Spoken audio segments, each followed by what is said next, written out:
Thanks, Count Corla. I genuinely welcome the opportunity to address the House on the important role that JobPath service has played and continues to play in the provision of activation services to our long-term unemployed.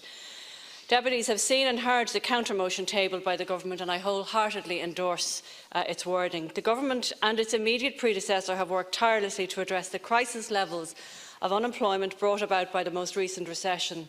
In January 2012, Ireland's unemployment level stood at a whopping 16%. Guiding the Government's approach to this level of unemployment was the Action Plan for Jobs, the Pathways to Work strategy and most recently the Action Plan for Jobless Households. A key element of these strategies was ensuring that those who found themselves unemployed were given access to a supportive activation services that was tailored to meet their specific needs.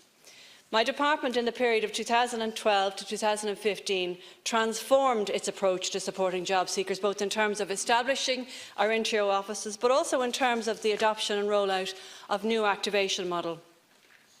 The NTO activation model supplemented the existing activation services operated by our local employment services and Jobs Club.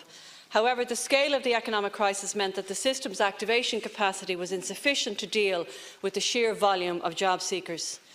The result was that the case officers in Intrio and our local employment services had caseloads in excess of 2,000 job seekers to one caseload or one case officer. This was unfair, unsustainable and unacceptable. Additional capacity had to be resourced, and the department increased the number of Intrio case officers, but on its own this wasn't sufficient. In 2015, Count Corla, the JobPath service was developed and became more operational. This allowed all job seekers to have access to a case officer, a mediator or an advisor with the aim of developing a personal progression plan tailored specifically to their needs. The ratio of case officers to job seekers is now in line with international best practice and stands at approximately 120 to 1. The increased investment worked. Ireland's unemployment rate in December 2018 stood at 5.3%, a reduction of 2/3 from its peak 6 years previously. And furthermore, long-term unemployment has fallen from almost 10% in 2012 to its current level of 2%. And that's a remarkable reduction of almost 4/5 in a relatively short period of time.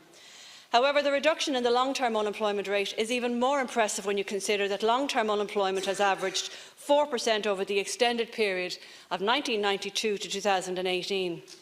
Today's rate, despite one of the worst economic recessions in our history, is currently less than half the average over a 26-year period. JobPath, combined with this government's economic and activation strategies, have contributed substantially to this transformation. And key to this success is ensuring that all the unemployment for the first time in Ireland had access to a dedicated, individually tailored activation service which aims to support their transition into employment. Almost 206,000 people have engaged with the JobPath service, of which approximately 48,000 are still engaged. Since 2015, 41,000 persons gained a full-time job, while engaged, and a further 5,000 found part-time employment. And these figures should be regarded as a minimum because they will only increase as more individuals who are still engaged with JobPath continue to find employment. Last year, Count Corla, the Controller and Auditor General presented the results of a review conducted by his office of the JobPath service. Having conducted an examination, the Controller and Auditor General had no recommendations to make to us, but noted that JobPath is delivering on its targets, and that's a significant finding in itself. We have heard questions raising concerning the nature of the payments by results system and the overall costs of JobPath service. And I think it's important to reiterate that the cost to date of €160 million for 206,000 participants equates to less than €790 per individual. This compares favourably with our other activation services where the cost is closer to €1,000. And uniquely, the JobPath contractors have had to bear all of the costs up front. The JobPath model has reduced the risk to the state. It's increased the capacity of Ireland's public employment services to effectively engage with individual job seekers, and the model ensures that JobPath providers are incentivised to assist people into sustainable, full-time employment.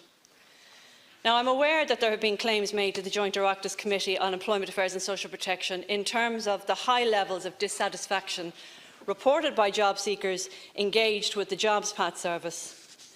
The opposition motion before the House references research from the Waterford Institute of Technology, which interviewed 121 people since 2012, of which only 25 had reported an experience of JobPath. The researchers relayed the anecdotes for the participants. They didn't seek to substantiate these anecdotes, nor did they claim to. And the officials in my department have been in touch with the researchers and asked for more details so that we could examine some of the very serious allegations related to the committee. The researchers have declined to provide any more information to date. My department measures the satisfaction levels of those who use our JobPath service. Over 6,000 customers have been interviewed by independent researchers in the last 3 years regarding their experience with JobPath. The average scores across all areas are 4.15 out of 5, and that reflects consistently high levels of satisfaction. Furthermore, out of the 206,000 people who have engaged with the service, there have been only 836 complaints. That's less than half of 1% of all of the 206,000 participants. Each of the JobPath contractors have comprehensive complaint systems with varying levels of escalation. If a customer is not satisfied with the response from the contractor, they can escalate it to the officials in my department, and this has only happened on 10 occasions to date. Then, if the customer is not satisfied, they can escalate it to the Ombudsman. This has never happened. Yet if we were to listen to some of the commentators, such as Sinn Féin and others, you would imagine that the Ombudsman's office would be inundated with the complaints of the horrors allegedly inflicted by a service which is actually helping people gain full-time employment and to break away from the cycle of long-term unemployment and in particular the reliance on social welfare. That's what the JobPath service is all about. It's about assisting those persons who are long-term unemployed return to the workforce. It is a duty of this government and society to assist people who want to find work. And I think it's obvious fact that the most divisive factor in individuals improving their economic circumstances and being lifted out of poverty is to secure employment and to reduce their dependency on welfare. The impact of a successful return to employment on an individual is absolutely enormous and in a lot of cases can be life-changing. In addressing this motion, I can say that the Government will not be walking away from its contractual commitments. The immediate cancellation of the JobPath service would result in a significant diminution of the services we now provide to the long-term unemployed. It would result in the loss of 600 jobs amongst our JobPath staff, who I genuinely have to say, of whom I've met on my travels up and down the country, are passionate and dedicated in the roles that they provide and to the people that they serve. And also, in the absence of due cause warranting such a cancellation prior to 2021, we would be exposing the state to significant financial liabilities.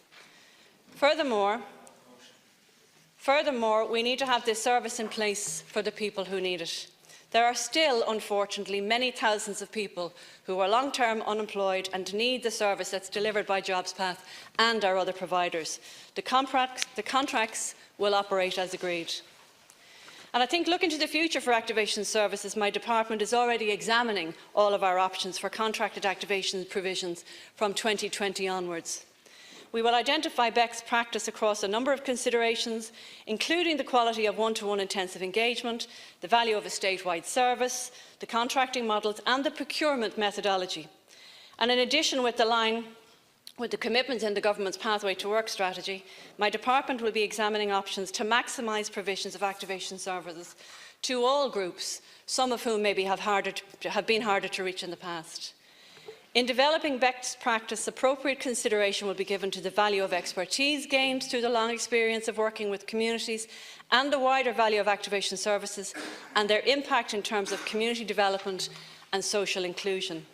To conclude, Ceann Comhairle, I have presented the facts about JobPath, and I would challenge those to claim who have other information to present them as facts, as opposed to anecdotes to support their claims.